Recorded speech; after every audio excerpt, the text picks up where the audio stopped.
Okay, good evening, ladies and gentlemen, and those of you in the etherware. Welcome to our Committee of Adjustment meeting for June for the town of Tecumseh. We have 3 applications this evening, and hopefully we should be pretty efficient with them. Call it efficient. Roll call. Paul Jovan is not going to be here tonight. He's got an eye injury that he's looking after. So everybody else is here. You got that? Mm-hmm. Call the meeting to order. Is any disclosure of pecuniary interest? Seeing none. Minutes of the May 27th meeting were pre-circulated. Tom and Doug. Any addition, deletion, correction? Seeing none, all in favor? Opposed, carried. And applications. See, we got there quickly.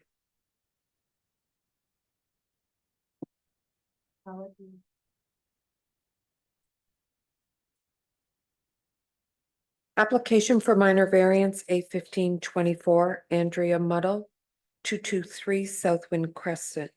The purpose of the application is to request relief from the following subsections of zoning bylaw 2065. Subsection 5.9B establishes that exterior staircases are permitted to encroach into the required rear yard a maximum of 3 meters, 10 feet, and subsection 5.9D establishes that patios with a pergola structure are permitted to encroach into the rear yard a maximum of 2.4 meters, 8 feet. The applicant is proposing to construct a grade entrance that encroaches 3.7 meters, 12.17 feet into the required rear yard. The applicant is also proposing to construct a patio with 60 square meters, 646 square foot pergola structure that encroaches 5.8 meters, 19 feet into the required rear yard as depicted in the sketch. The property is designated residential in the official plan and zoned residential type 3, R3-6 in zoning bylaw 2065. Agency and administration comments as follows. Public Works and Engineering has no comments regarding the requested minor variance. Building Department, additional details for the proposed slot drain will be required with respect to any proposed indirect connection to storm sewer. All OBC requirements will need to be met at the time of permit application. No concerns from the Fire Department. IRCA's comments. The noted lands are subject to our regulations under the Conservation Authorities Act. The parcel falls within the regulated area of Pike Creek. Their office has already issued permit number 278-24 for this development dated May 13th, 2024. Please note that it is the responsibility of the applicant to notify the office if any changes are required to the site plan approved in the permit. No objection with the application. Essex Power has no comments as well. Thank you. I assume you're Noah. Welcome. I am, yes. Welcome. Is there anything you want to add in terms of information for the committee? I think that really does cover most of what we're doing here. All of that, what we're doing here. As for the slot drain details, we can get all of those at the time of permit for sure, if that's required, and follow any other requirements that you do have. Okay. Is there anybody in the audience for this one besides Noah? Okay, committee questions, Tom? Through you, Chair, I know it says this is going to be an open-sided pergola. So just for the record, this is going to remain an open-sided. There's no provision for removable or retracting screens. So that is correct. It is an open pergola. There will be retractable screens. However, the screens are going to be remaining open for the most part. The open pergola up top is on an automatic louvered system, so they will remain open at rest. Okay, so it is open-sided, but it does have retractable screens. Yes, it does have retractable screens. Yeah. Okay. All right, thank you.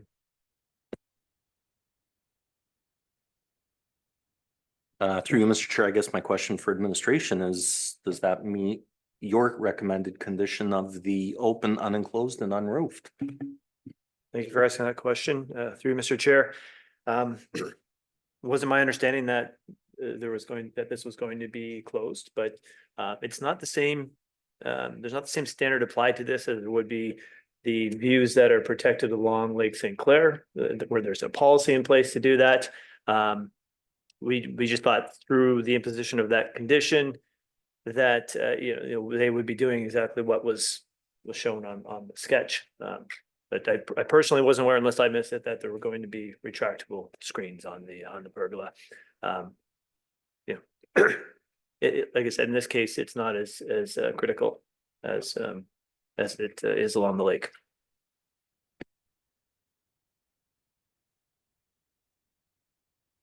Lori? Thank you, Mr. Chair.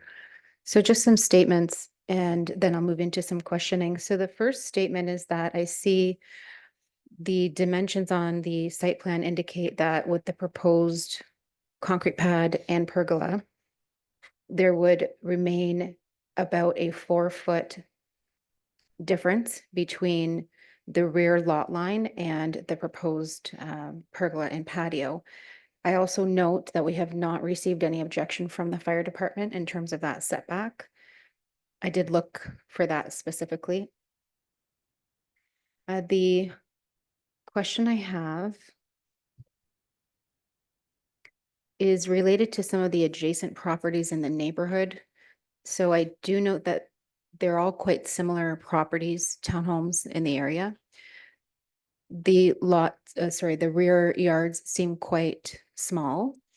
Can you speak to, or maybe administration can speak to, some of the other rear yards and what other neighbors have done in terms of any encroachments or what they've not built, for example, or not had to encroach? I guess just kind of trying to get a sense of what does the neighborhood look like in their backyards. So if I can speak on this, I do know that the neighbor to the east side does have a great entrance. I'm not sure of the exact encroachment that they do have. But I do know that the owner of the property at 223 South Wind did have discussion with the homeowner corporation as well that's in the area. So it has been circulated with the neighbors, and there is a letter as well if required.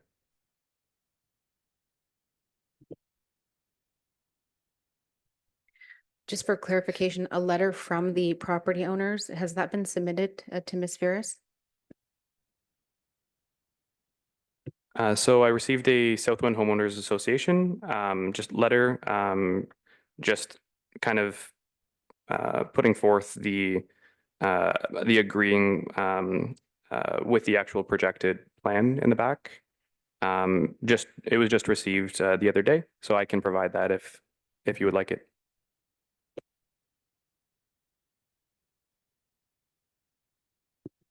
Thank you. And further, is the grade entrance for an additional dwelling unit in the basement? Is that the intent? It's not for an additional dwelling unit, but there is a area in the basement that they would like to use as a bedroom, not for any separation or anything like that, but just for a means of egress to a bedroom that is in the basement.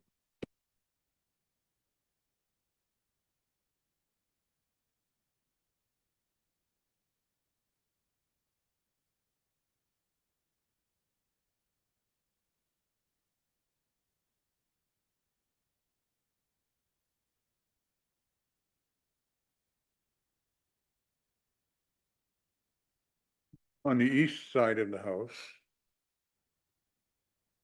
it's a 0 lot line, according to this drawing. There's a house attached on the east side? Is it like a duplex, basically? Yes, there's a house directly next door, so it's a multi-unit dwelling in that area. Right, so they're under separate ownership though, and the two, That's correct, yes. and the homeowners association has rules And that's what the letter's about? I think that the letter was less so about rules, but more so just that the concept was approved by the homeowners association. Okay, we would like a copy of that. Absolutely. I can give you a physical copy and then send you a digital if that works. Okay. I'm out of questions. Anybody want to make a motion? Everybody's pensive. Go ahead. So I'll be through your chair, make a motion to approve application A15-24. So I think it meets the intent or suits the property. I think it meets the 4 tests and it won't adversely affect anybody else. There is a recommended condition. Is that part of your motion? That it remain open? Yeah, yes, that and then the condition be that the pergola remain open. You know, so as not to obstruct the views of the neighbors. Chad? Sorry, through Mr. Chair, if I may, before the committee votes on that.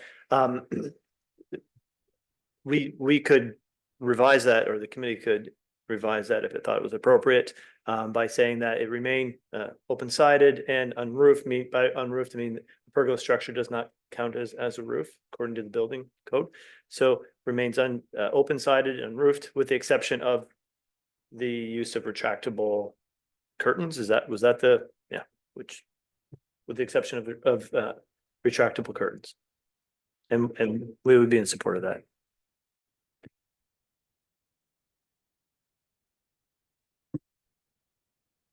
Ready, you got that? Do we want to add that when it's not in use? I don't know how you regulate these things. That's the problem, right? Somebody's going to want to keep them down because it keeps the furniture clean and keeps the spiders off, and therefore they're always down. So a pergola by definition is an open roof, right? So you have louvers that shade it, is that right? Like curtains between the rafters? That's correct. So I believe I provided some shop drawings for the actual pergola itself. The pergola will have an automatic louvered system, which would be on a remote, which can remain open and then can be shut further if the owner is looking for shade. Also, just to clarify for the automatic screens, it doesn't fully obstruct view. It would, I believe, I can get the exact percentage on the screen itself, but it's more so to shield from bugs and the like. Yeah, we're just, I think, being careful it isn't an inside room. Absolutely, it would be an open structure. Okay.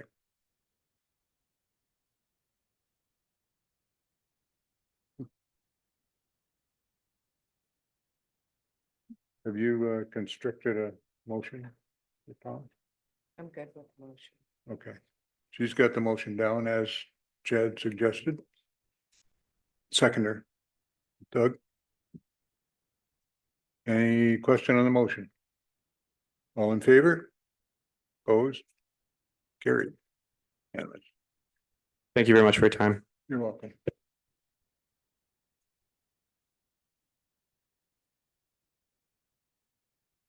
By the way, it was your time, you paid for it. Even still.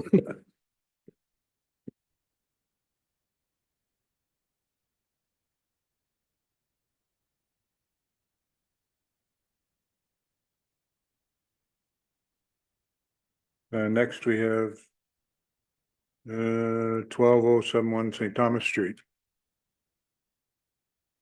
Is that you? Next application is for Craig Guthrie of St. Thomas Street.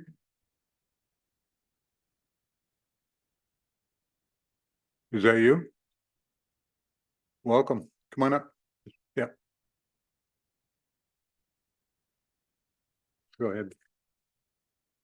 Application for minor variance A16-24, Craig Guthrie, 12071 St. Thomas Street. The purpose of the application is to request relief from subsection 7.1.5, which establishes a maximum lot coverage of 30%. The applicant is proposing to construct a 54.8 square meter, 352 square foot accessory structure, resulting in total lot coverage of 32.5%. The property is designated residential in the official plan and zoned R2 in zoning bylaw 1746. Agency and administration comments as follows. Public Works and Engineering has no comments regarding the requested minor variance. The Building Department, owner contractor to obtain a building permit prior to the construction and once variance is granted. Fire Department, no concerns with application. ERCA, the property is not within a regulated area. They have no objection to the application. And Essex Power Line has no comments on the application.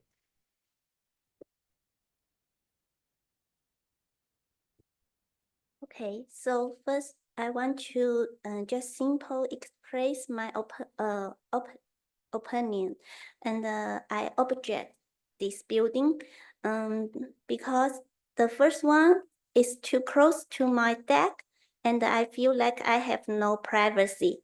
And my deck only 17 feet to the fence, and my dining room is very close to the fence too. And the second one is the area near the fence is low lying zone. I'm concerned about the drainage system. If it causes water, who will bear the consequences? And the third one is this building, the size is too large and does not fit in with the whole community. And it broke the view. It broke the view, and it doesn't look like fit my backyard. Like, Okay, yeah, and can you give us your address? Want to know exactly? my address is 2140 Mainland, MAITLAND, Mainland Avenue. And you're directly behind this Yeah, property? behind this. Yeah, my backyard is Touches? behind her. Yeah, his backyard. Okay.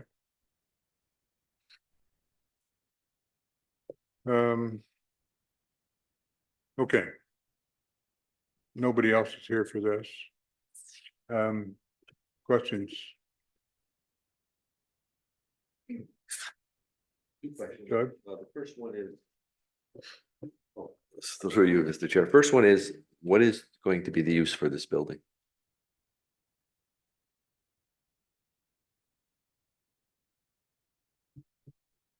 Does administration know? My apologies, Mr. Chair. We're just a bit confused because Maylin is not in, Tecumseh, yeah. sorry, yeah, it's not in this, it's not related to this application. Oh, Yeah. There's The board. St. Thomas. There's a Maitland in the city of Windsor. So it's Maitland within the city of Windsor to the west of the Maitland. Okay, Mainland, thank you. yeah. Thank you for, okay. So, and Mr. Chair, if I could have the question repeated, please. My first question is the proposed use of this building.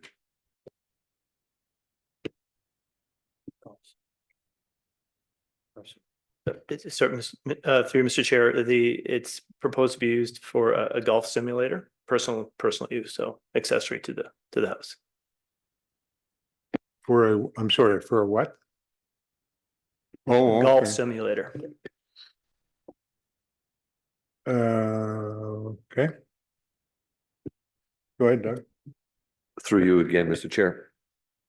What would proposed runoff from this building? I see it's pretty close to the lot line. What would be done to alleviate any runoff from rain or extensive rain on this building?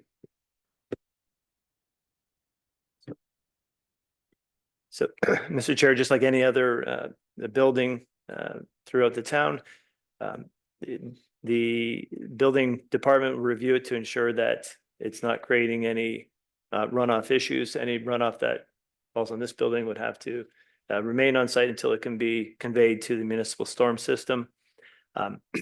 Just want to remind the committee that this building is it's significantly smaller than the largest accessory structure allowed. The amount of accessory structures here do not come close to the percentage of accessory structures that can occupy a lot. It's just that this structure brings the total lot coverage when you include the dwelling and the accessory structures above that 30% to 32.5%, which again, because it's in the former town of Tecumseh, it's the lowest of the three former municipalities in terms of maximum lot coverage. The other are 35 and 40%, I believe. Through your chair, so given that the use as a golf simulator, I assume that the height is going to be quite a bit more than what a normal utility shed would be. Since we have no applicant here to speak to this, were we provided with elevations, or what are the views? Is there windows in this building? Like this, while the dimensions, are not great, I imagine the height is going to be awkward.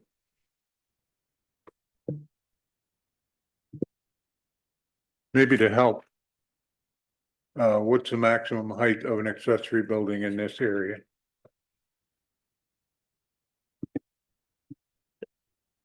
Mr. Chair, the building will comply with the height. We're just going to look that up right now, though, for accessory structures. I believe it's 15 feet, yes.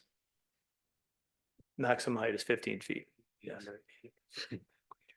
And the setbacks for this accessory structure exceed the minimum setbacks in the bylaw as well. Just clarification, so is it 15 feet to the peak or 15 feet to the midline of the roof? Midline of the roof, so it is actually The 18. maximum, the height is measured at the midline of the peak. Between the peak and the eaves of the roof, when it comes to that style of roof. Yeah, and do we know what kind of roof line it is? We do?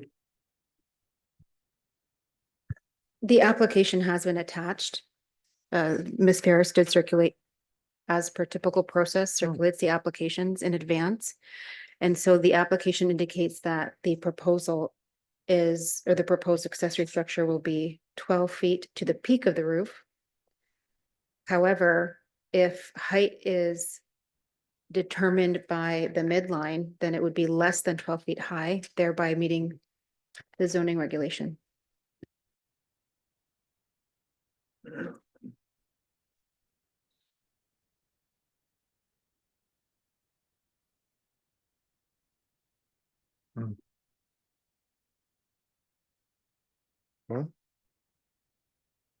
No further questions. He's processing. Do you want something? Okay. Thank you, Mr. Chair. So I suspect the applicant is not here, so I'll have to ask administration. Does anyone know what is happening with the existing shed, or what will be happening with the existing shed on the property? Yeah. Thank you. Yeah, through Mr. Chair, the existing shed is to remain. It's serving a different purpose, and that's why it's exceeding the 30% lot coverage overall. Furthermore, so to the rear yard neighbors, to help explain the situation, the height is not something that the applicant is not complying with. The ability to build a accessory structure or a shed for a golf simulator is permitted. What we're only looking at is the area on the lot that is covered. So what we're looking at is a difference of 2% or 2.5% lot coverage. So that means if you take the size of the building or the area of the building, the area of the shed and the area of the house, that total area brings you at, or brings the applicant at just 2.5% over the regulation. So if the applicant were to reduce the size of the structure by only 100 and just over 120 square feet, then he or she would be able to go straight to the building department. So what we need to look at is what is the detriment for lot area on this particular property? So hopefully that's provided you a bit of insight as to why we're here today. Thank you. Sorry, I have a question. What's the height? You say the building, what's the height? Only one layer, right? Yeah. It's one story. Yeah, The okay, one peak- story. The very peak of the roof would be 12 feet, Oh, okay, 4 meters, more or less. okay. So just, you can just reduce, you mean to just reduce the area, the size, right? Well, that's what we have to approve. The Okay. building meets our codes in every other aspect. It's just that it's a little bit bigger in terms of covering the lot. Like the house and the driveways and all that. It's about 3%, was it?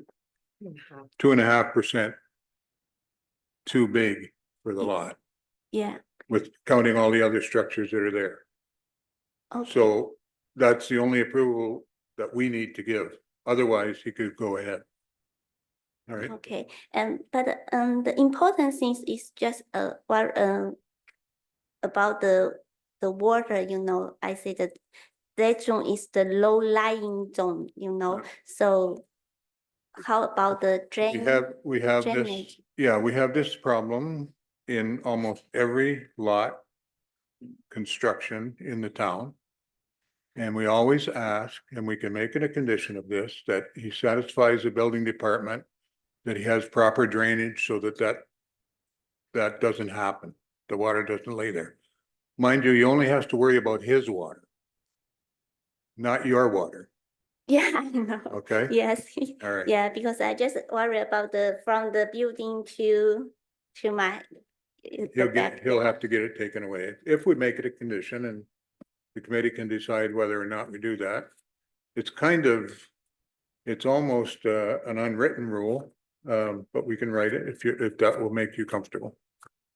Okay, thank you. All right. Anybody else? Doug?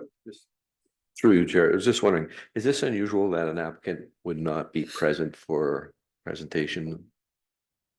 I did try to attend the site, and I couldn't I would have liked to have taken a look at the backyard, but there was no one home, so I didn't pursue to go into the backyard Right. without. I just thought maybe a couple questions that we could have got from the applicant, but is this something unusual that? We generally delay. We put it off till next meeting if the applicant isn't here. Can you tell us has he been in touch with you about coming and all that, or is he in a traffic jam someplace? It was my understanding that he was going to be available for this meeting. And I did send all of the information to him on Friday with respect to the ERCA, the new link, just as I would the committee of Mhm. members. Mhm. He was provided with an update on Friday with the date, time, where to be for this evening. So I'm not sure why he's not Okay. present. So to be clear, and I learned this actually at Cece's at the conference, it's up to the committee to decide whether or not they're going to hear it. We've heard it. We're in the hearing of it. Because nobody objected that the guy wasn't here. So we have one person who has some concerns with it, and we heard her concerns, and we can decide. Right?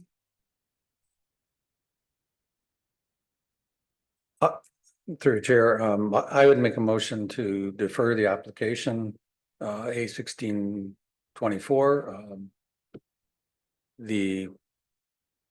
I think the applicant, in his best interest, his or her at best interest, has a responsibility to show up to answer questions, as did the neighbors. So to be fair, there are questions, and I don't think we have the information to make a decision. Seconder for that? Doug? Okay, motion to defer is not debatable. All in favor? One opposed? So the motion is carried. We're going to defer this as a period of time, next meeting, Next meeting. to the next meeting. So we'll hear this again. You'll have to come back if you want to talk again. Okay, Did she submit her questions?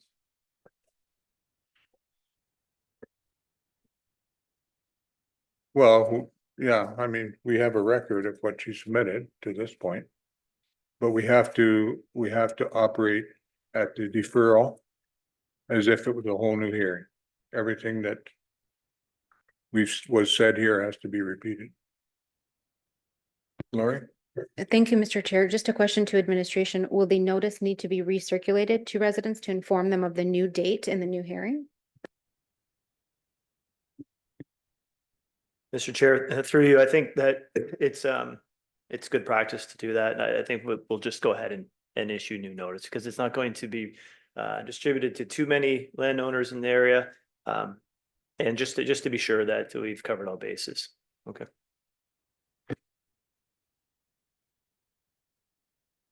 You're good? Okay. Through you, Mr. Chair, one more question, I guess, for administration. Well, Or, the motion is for Yeah, deferral. yep, okay. No, we're good. I'm good. I'm now. only asking as to date, Okay. when it's gonna happen, next meeting. Have we voted? Okay, so we need to vote. All in favor? Okay, well, okay. She said no. Okay, that's it. We're done. Yeah. Okay, thank you.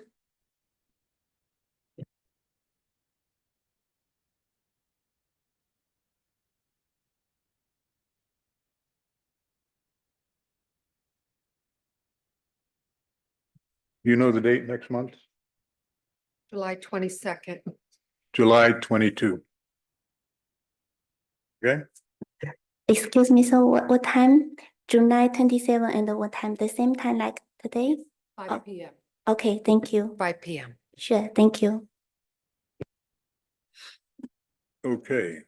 Next. We have. Told you I jinx it.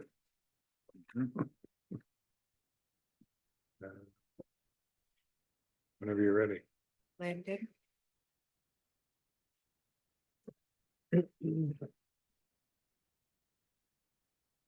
Application for minor variance A 1824, Sandra Lambden, 252 Southwind Crescent. The purpose of the application is to request relief from subsection 5.19.1 G of zoning bylaw 2065, which establishes that accessory structures shall not be located within 4.92 feet of the main building. The applicant is proposing to install a 0.77 square meter 8.3 square foot generator accessory structure in the northerly side yard, a distance of 0.45 meters, 1.5 feet from the main building in accordance with the sketch provided. The property is designated residential in the official plan and zoned R3-7 in zoning bylaw 2065. Administration and agency comments. Public Works and Engineering has no comments regarding the minor variance. No concerns from building, no concerns from fire department. IRCA indicates that it is within the regulated area of Pike Creek. However, they do not require a permit from their office as it's non-habitable accessory building less than 15 square meters. No objection to the application. And Essex Power has no comments on the application. Thank you. So is there anything you'd like to tell us that we didn't hear from that? No. No? That was quick. All right, committee. Thank you, Mr. Chair. I'm going to start with some questions to administration. So the generator is considered under the zoning bylaw an accessory structure. That's correct. Further, Mr. Chair.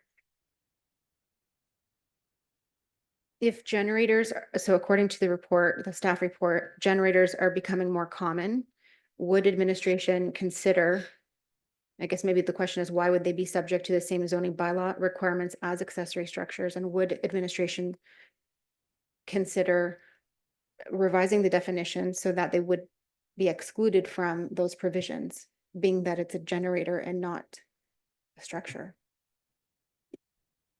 Yeah, thank you for that question because it's a very pertinent one. The bylaws, all three bylaws are silent on generators currently. We've had these come before the committee before because they are becoming more common with more frequent flooding, that sort of thing.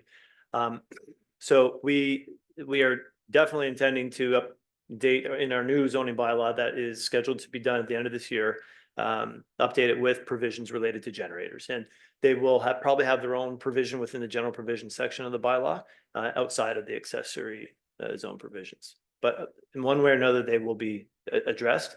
And because they're used so infrequently and they're small and they're becoming more efficient and there's not as much noise generated by them as there perhaps was in the past, a side yard location like the one proposed is absolutely appropriate. Thank you for that, Mr. Jeffrey. So then some questions in relation to, I guess, the access. So I see that it's being placed within the side yard.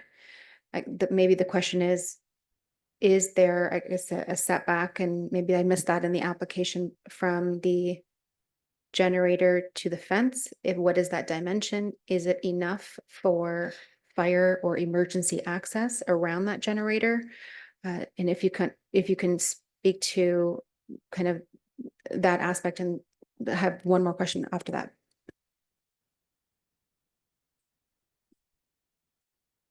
There's about 4 feet to the fence.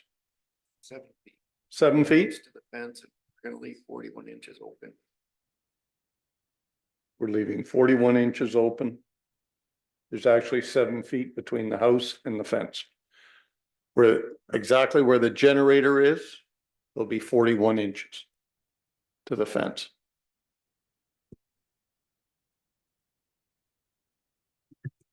Okay.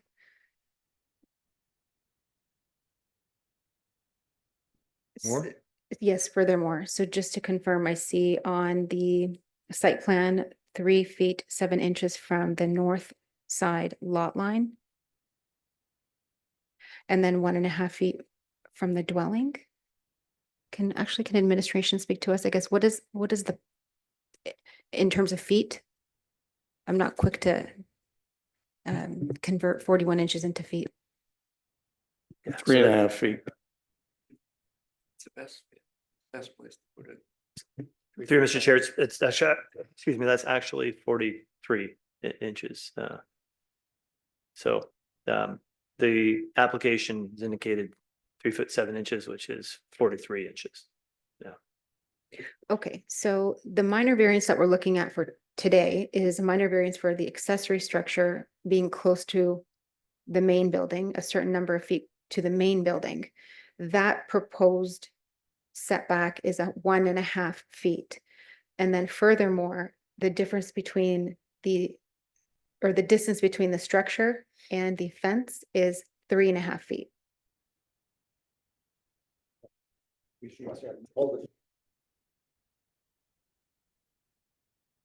Three feet 7 inches. Okay. Okay, thank you. For the record, I don't see that there was any objection from fire or any concerns. Last question is related to noise. So I did see, as a part of the application, you submitted some details and some specs on the generator. They're a lot quieter than what they used to be. That's for sure. In terms of decibels, I didn't see anything out of the ordinary. There's kind of a humming from what I understand. And when they're in use, it sounds as if, or it looks as if the decibel rating is reasonable. My question, I guess we don't have anyone in person, but has there been any objection in writing from the adjacent property owner or concern? We've received no comments from any neighbor with respect to this application.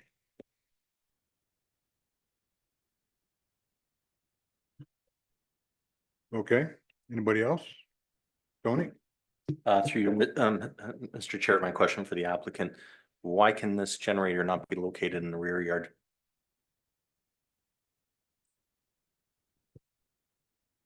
The best place to put it, I believe, would be on the side yard because it's protected by a fence which would block the sound. If you put it in the rear yard, then it's going to be loud for all the neighbors. And it's also gonna be, 50 feet from the source. We just like to keep it as close as we can if possible for efficiency of the generator.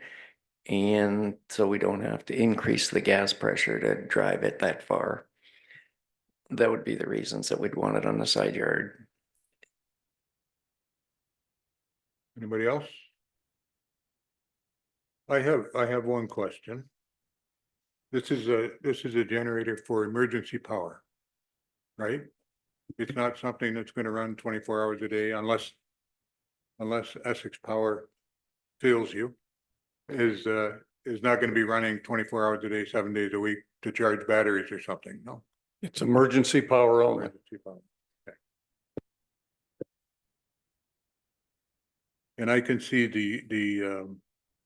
I can see the idea of putting it closer to the house because it's not an accessory structure that's 10 feet high.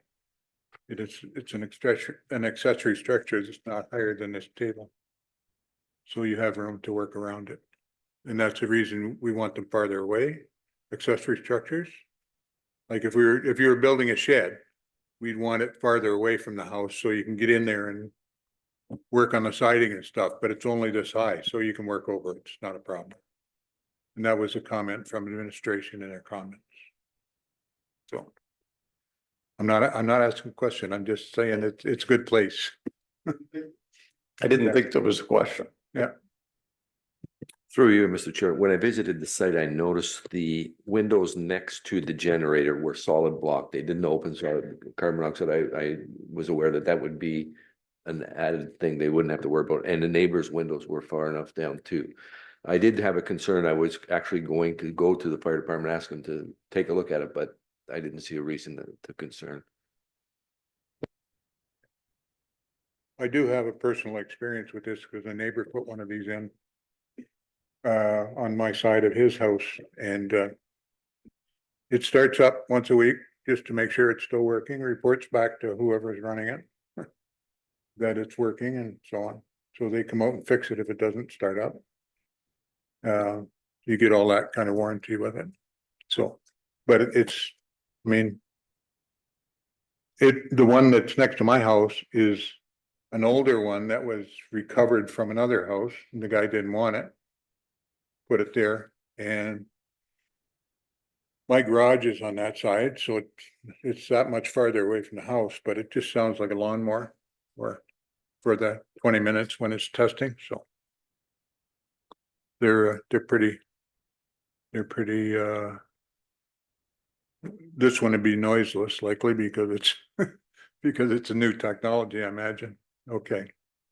Any other question? If not, a motion? Doug?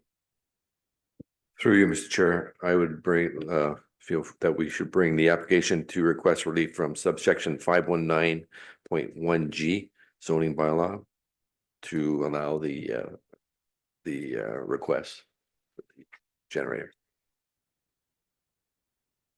Yeah, generally we say because it meets the 4 tests, right? It's well, you know what they are. Seconder, Lori. Do you have your hand up? I'm too quick. Okay. Any discussion? All in favor? Opposed, carried. Thank you. Thank you. For cement.